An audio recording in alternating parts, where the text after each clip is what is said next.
Well, under these proposed guidelines, sidewalk dining will be allowed year-round, but roadway dining will only be allowed for 8 months of the year. That's from April to November. But of course, there are some rules under these proposed guidelines. Enclosed sheds like the one here behind me in Hell's Kitchen will no longer be allowed, and that has some people wondering what it'll mean for diners when it rains. The city outlined the proposed rules for what it is calling the largest and best outdoor dining program in the country yesterday.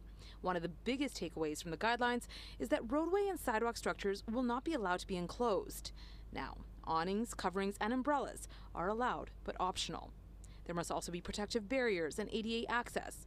There are also guidelines for how much of a distance the structures can be from other things like subways. Of the proposal, the mayor says, quote, outdoor dining saved 100,000 jobs in New York City during the pandemic and gave the 5 boroughs something New Yorkers had been craving for a long time.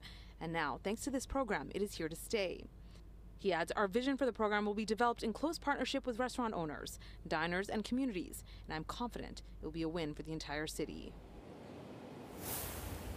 So we did hear from some restaurateurs in the past that they are frustrated that the roadway dining sheds, they're only going to be allowed up from April to November, because that means in the wintertime they're going to have to dismantle them, which is going to add a lot of frustration, many people said, many of the restaurateurs we spoke to, business owners, and also a lot of additional costs that many people are not sure, many businesses are not sure they can afford. Now, all of this now is basically up for debate. People, restaurateurs, diners, everybody, the community is allowed to look at these rules, and the city will be hosting a public meeting on November 20th where everyone is allowed to come out and give their opinion. And for once those guidelines are actually officially put into place, we are expecting them to go into effect this spring. That is the latest from Restaurant Row. Karen Dillon, Pix 11 News.